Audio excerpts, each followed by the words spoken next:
a great pleasure for me to be here today as the project manager of the OECD Thematic Review of Tertiary Education.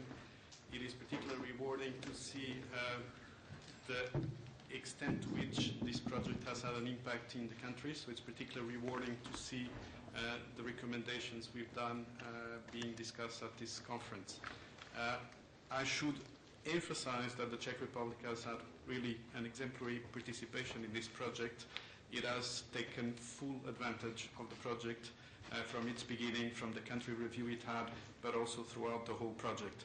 So it's been really rewarding to work with the team of Peter Matteo lately, but I also appreciate the participation and the contribution of Elena Sepkova from the Center of Higher Education Studies early in the project. I also would like to thank actually my colleague Thomas Wico, who was in charge of the country review 3 years ago, which did a very good work with the experts he involved and had quite a lot of impact here in the Czech Republic today. I would like to also thank some of you who are in the room, because many of you contributed in the interactions the review teams had with you in the Czech Republic to this project, which I will describe later on. I should emphasize that what I'm going to present now is not specific to the Czech Republic. What I'm going to present is the overview, the main policy lines of the overall project, to which 24 countries contributed. So what I'm going to be presenting are the conclusions of the project itself, so it's not going to be specific to the Czech Republic. The idea is to give you an introduction to the broad policy lines which we develop in this project, paying also attention to the fact that, as we emphasize in the report, this is not a blueprint. It doesn't apply to every country. Every country is at a different stage of development of its tertiary education development, so its particular reforms should be developed within their own context. So we do recognize that. I will have two parts to the presentation. The first one, I will be very briefly describing the project itself, so you understand where the results come from. And in the second part of the presentation, I will focus on the policy recommendations, the broad policy lines of the project. In orange, you have the ones I'll be particularly focusing on, because they're the main themes of this conference. I will go through the other ones much more briefly, and I will actually not mention one particular aspect, which is the research and innovation part, which will come later on in the discussions. So the project itself, what do we try to do in this particular project? And it was a vast, comprehensive project which took 3.5 years to conduct. The objective of this type of project is to provide advice to countries and to base that advice on the available evidence. So what we try to do is to essentially try to review, which is challenging, try to review all possible evidence on this topic, which in this case was particularly vast, since we covered a lot of ground, and basically we tried to cover all possible areas within tertiary education policy. So the objective was to recommend policies based on evidence. So what we basically did was to read a lot of papers, to go to the countries, collect evidence of all types, soft, hard evidence, and then we had a reflection on the policy implications. What are the policy implications of what we know? And then we wrote that in such a way policymakers can understand and then use that in their own reforms. It was also an opportunity for the countries themselves to exchange experiences, identify innovative practices in countries, but then the main objective, the ultimate objective, was to write this long report with a lot of recommendations. There's a broad range of areas covered. We cover practically everything within tertiary education policy: governance, funding, quality assurance, equity, the role in research and innovation, academic career, links to the labor market, internationalization, policy development and implementation, which is also an area which we devoted attention. There were 24 participating countries, 14 of which opted for a country review. A country review is an exercise taken by 5 experts, typically, who visit the country and then provide recommendations to the particular challenges faced by that country. The Czech Republic was one of them 3 years ago, as you know. And overall, through these 14 reviews we did in this project, we were able to visit 140 institutions, and we interacted with about 4,000 people. including some who are in this room, in fact. So it was, this is also to emphasize the fact that we did not limit ourselves to stay in the office and read papers. We actually went and talked to the different stakeholders, wide range of stakeholders in those 14 countries we visited. There's a wide range of outputs. The main one is the final report, which was presented 1.5 years ago in Lisbon.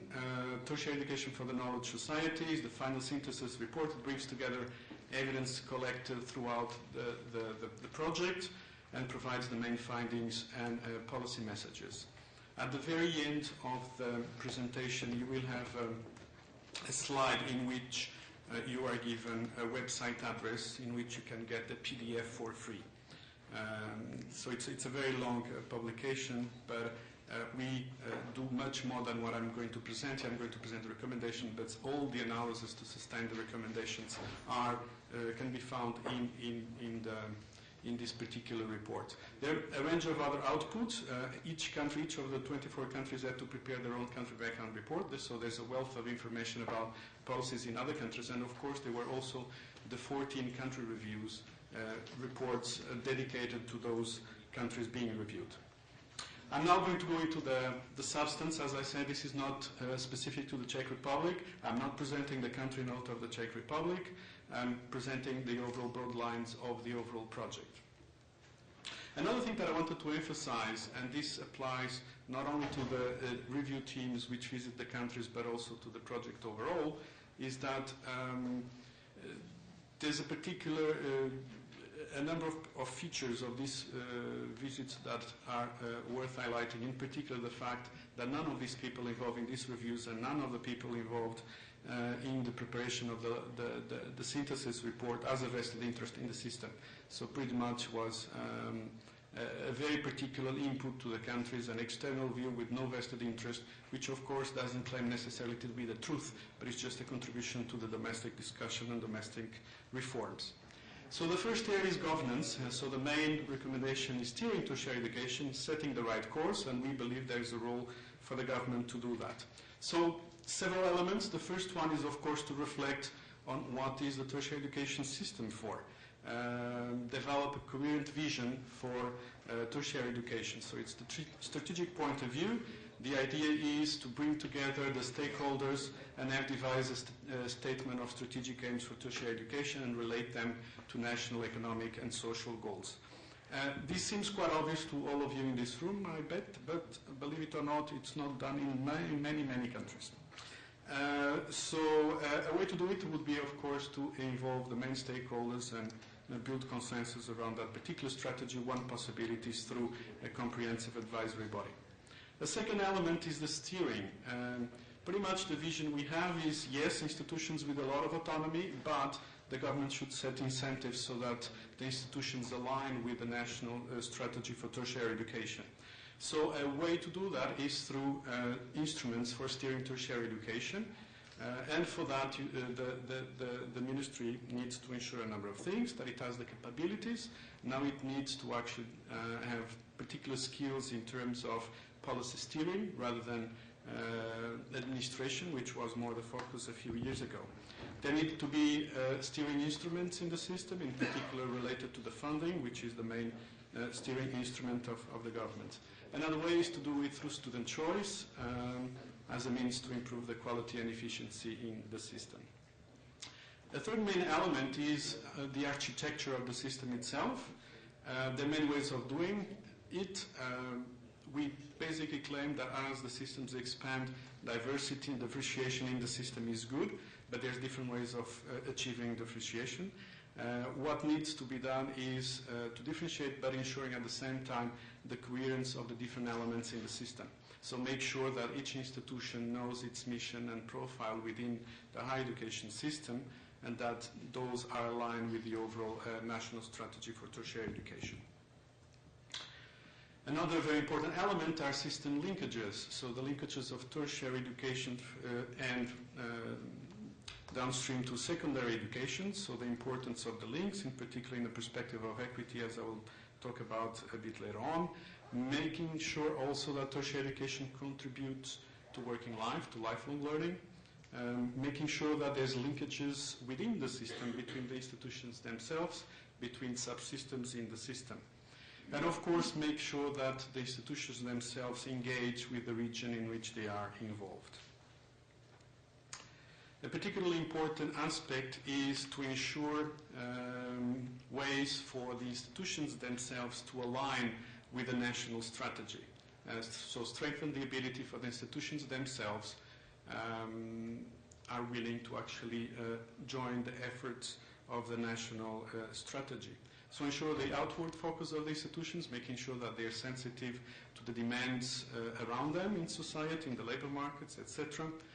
A way to do this is to require them to establish strategic plans and explain how they relate and how the institutions contribute to the national level strategy. Examine how best to widen the scope for institutional autonomy, and create means to establish linkages to society, in particular, for instance, through the external representation in institutions' governing boards, external members. Regarding the funding, the main recommendation is matching funding strategies with national priorities. So a strategic approach, first of all, ensure that funding is devised in such a way that it's consistent with the goals of the system itself. And I should emphasize that the goals of a particular system can be different, of a particular system of education can differ in different points in time and can differ across countries. Some countries might be expanding, some others might put some accent on quality, on equity. So depending on the particular objectives of the system, you should align your funding instruments to go accordingly. The principle of cost sharing, there's a number of principles we establish in terms of the funding of higher education. The first one is the principle of cost sharing, or if you prefer, fees in higher education. And there's a range of reasons why we are advocating that. I mean, first of all, it's recognized that there are public benefits to higher education, so which justify public subsidies for tertiary education regardless of the sector of provision, private or public. But we also advocate that there should be, tuition fees should be charged to students, in particular when money is scarce. I mean, the reality is that in many countries, especially when we're faced with this financial crisis, that public money is scarce. And the problem is there are implications for that for higher education if you want to expand your systems. Systems nowadays are no longer elitist systems, they are expanding. So if, in many circumstances, countries which do not want to introduce fees are faced with the reality of no public money available, and the consequences can be actually disastrous. You can actually ration your system, prevent people who have the qualifications to enter. You can jeopardize levels of quality by reducing expenditure per student, but you also can restrict the financial aid which is provided in particular for the most disadvantaged. So there's a number of consequences of not willing to introduce fees when you actually face limitations in your public funding. There are other reasons why there's a case to introduce fees. I'm not going to get into a technical long, you will have very good presentations about funding by Professor Nick Boyer and Professor Bruce Johnston later on in the conference. So at the very least, for the countries which have not introduced fees, we support the fact that they should at least launch a public debate to discuss the consequences of this heavy reliance on public money. Institutional funding, we also propose a number of principles to fund institutions themselves. Three main principles: that the money is distributed to institutions on the basis of a formula, that it relates both to input and output indicators. So not only based on performance-based indicators, which have some perverse effects, so that the idea would be to propose a mix of input and output type of funding, and also the introduction of strategically targeted components in which the money itself is for a given purpose. So I'm not going to the detail, but the idea is to develop these three principles in the systems. Institution cost effectiveness, that's another issue, how to use money more effectively. This is particularly pertinent in the current circumstances of the financial crisis. Improving cost effectiveness, more money on the basis of performance, in particular graduation rates, These are possible ideas to introduce in the system. Reduction of public subsidies for students who remain too long in the system. It's already done in the Czech Republic. Conversion of loans into grants if students graduate within nominal time. Eliminate low enrollment programs, duplication of programs. So there's a number of ways to improve effectiveness, cost effectiveness in the countries. But the same way we say you should introduce fees, we also say very strongly, make sure that you develop a comprehensive student support system. And that's very important that the two go along. So ideally what we recommend is that countries should aim for a universal student support system with two major components, a loan system with income contingent repayments and a means-tested grant scheme. I'm not going to, again, explain in detail the advantages of these systems, in particular the income contingent repayments, because I'm sure later on there will be an explanation of the rationale for these systems. There are several advantages which justify the fact that we recommended them. So, but the main point is that tuition fees, yes, but as long as you have a good comprehensive student support system. The issue of quality, I'm not going to spend a lot of time. I'm going to say just that the overall idea is that we see it as the main responsibility being on the side of the institutions. And the overall idea in our recommendation is, as the system gains maturity and there's more trust in the institutions, that it should be mostly the institutions doing the quality assurance, and external what should be done is mostly the validation or the audit of internal quality assurance mechanisms. But this is when a system is quite mature.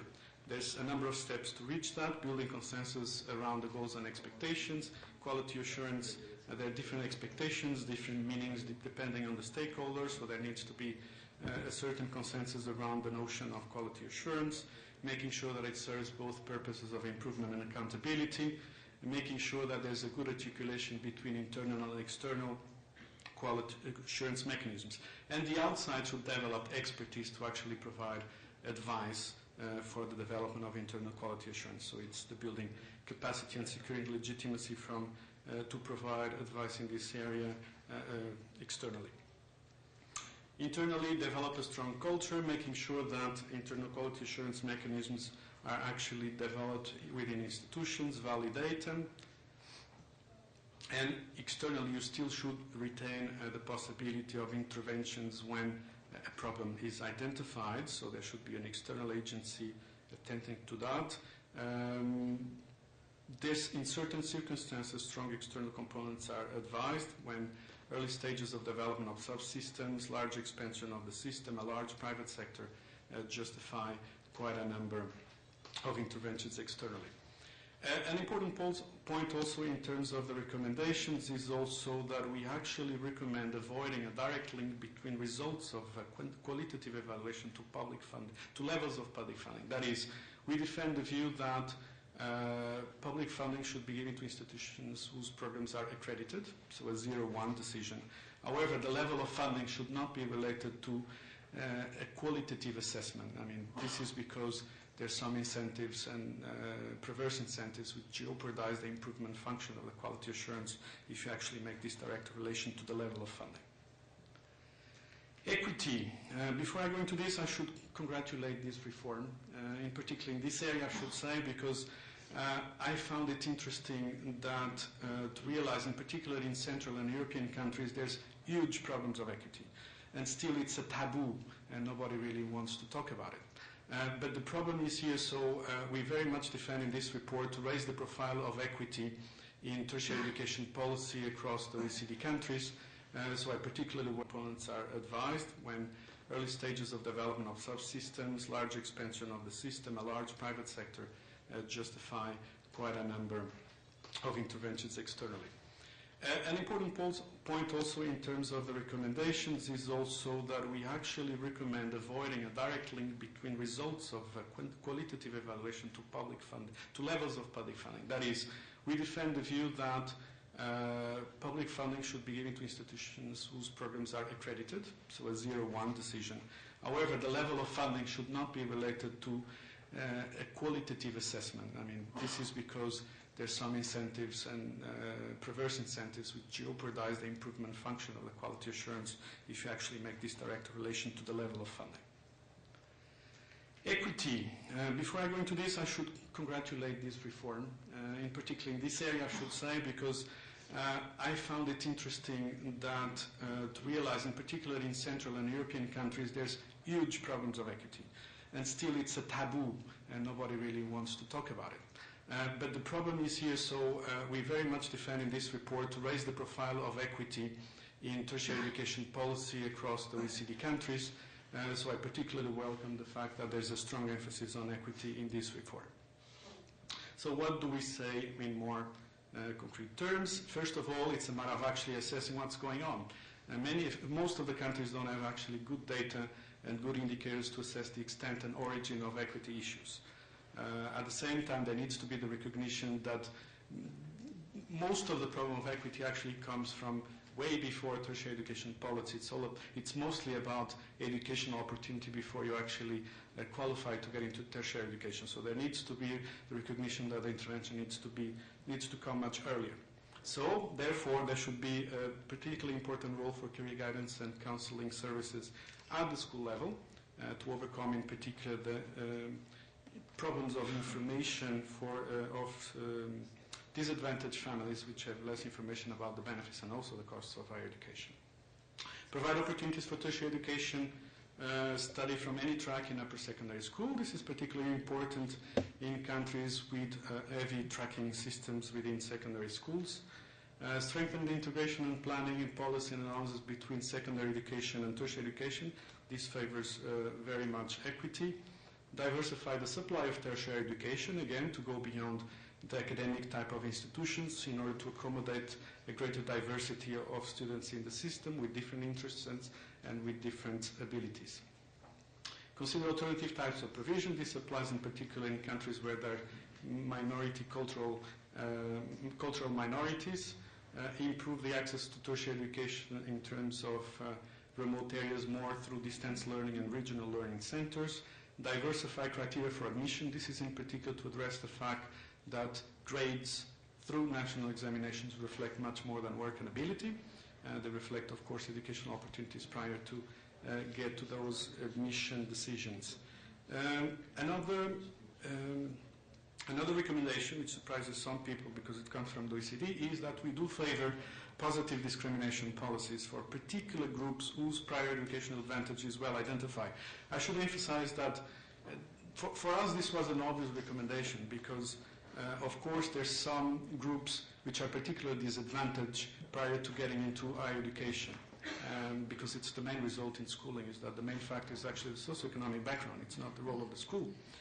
However, the difficulty is to operationalize this particular recommendation because the difficulty is more to actually identify the educational disadvantage, and this is why it's actually difficult to implement. Consider alternative ways of acquiring eligibility. This is, for instance, in the context of adult education, go beyond the formal qualifications and assess experience at work, for instance. Improve transfers between different types of institutions within the system itself. Again, it improves aspirations of students who might get in to a two-year program, who might get aspirations to get to a four-degree program. Provide incentives for the institutions. The institutions themselves have a role and responsibility in this area. So there should be particular incentives for the institutions to widen participation and provide extra support for students from disadvantaged backgrounds. This can be done in different ways, in particular through student premium in terms of funding, in terms of tutoring services, support for tutoring services, etc. Encourage institutions to be more responsive to the needs of adult learners. Academic career, I'm not going to say much because what we say is the main message is the top one, is basically we believe that in terms of academic career there should be ample autonomy over the management of human resources. So it should be mostly a responsibility of the institutions. So I'm not going to say more than this. In terms of links to the labor market, again, an important area, it relates to the outward focus of institutions, the fact that they need to open up to the needs of society in general and labor market in particular. So what we recommend here, better coordination between the labor market and the education policy sides of government, better integration of employment policies and education policies through, for instance, the formation of a committee for human capital, the same way it's done for science and technology committees. Improve data and analysis about graduate labor market outcomes. There's a lack of data on labor market, and this hinders the effectiveness with which the decisions in the labor market are made by the students themselves, the institutions in terms of the programs they devise, and also the capacity of the government itself to adapt resource allocation to the labor market needs. Increase the capacity of institutions to respond to demand so that they can adapt their own faculties, for instance, to create new programs and eliminate some other to respond to the demand by students. Enhance the provision with labor market orientation. This has to do with the creation of vocational-oriented institutions, with the provision of short-cycle programs, avoiding academic drift, strengthen partnerships with employers and professional organizations. The importance also of strengthening career services at the secondary and tertiary educational levels, at the two levels, exactly to create this better linkage to labor markets. Make sure that we involve labor market perspectives across the system, that is at the policy level when you design policy, but also at the institution level through their participation in governing boards, for instance. And encourage the institutions to play a greater role in lifelong learning. Explore also the potential of a national qualifications framework. Conceptually, it's a very good idea, even though it's very difficult to implement in a good way. A quick word about internationalization. I'm not going to spend a lot of time here. Again, while there needs to be a strategy at the national level and some steering at the national level, most of the responsibility lies within the institutions themselves. So the last area is one you're struggling with at the moment. It has to do with the development and implementation of reforms itself. So we also have a chapter devoted to the implementation part. So we have some recommendations in terms of how countries should develop tertiary education policy reforms. Through dialogue, through consultation, first of all, when you design policy reforms, establish, for instance, ad hoc independent committees to initiate the debate, such as the group which designed the white paper, for instance. Allow bottom-up initiatives to reach those groups so that they're included for discussion. Make sure that we recognize the different views of the stakeholders in the system through interactive policy development. A very important one for us, because it's the overall objective of the project itself, is make sure you use evidence to inform your policy making. So that one is quite a central one, because it's the whole principle of what we did and what we do at the OECD. One in consultation within government, and make sure that we involve more than education players. One in consultation with those outside government to ensure that voices other than the institutions are heard, so employers, students, etc. Search consensus and compromise. So use pilots and policy experimentations when needed. Favor incremental reforms over comprehensive overhauls, unless there is wide public support for change. Avoid reforms which have concentrated costs and diffuse benefits. Identify potential losers and compensate them. Create conditions also for the successful implementation of reforms, for instance, training, for introducing internal quality assurance mechanisms, for instance. Improve communication on the benefits of reforms and the costs of inaction. Often problems in establishing and developing reforms have to do with misinformation and the fact that people do not quite understand the rationale for reforms. So communicating and discussing the rationale of reforms is very important. Finally, in terms of implementation itself, make sure that we implement the full package of policy proposals, because there is a risk that if you partially implement some bits of it, then the coherence of the whole thing actually falls apart. And then support effective policy implementation through providing, for instance, support to institutions anytime they need particular support to implement a particular area. So this finishes my presentation. As I said, the overall report, it's a 700-page report in 2 volumes. You can download it from the website which is given on the slide for free. And end, if you want to access other reports, there's a range of reports available on the website of the project. This includes also the country note on the Czech Republic. So thank you very much.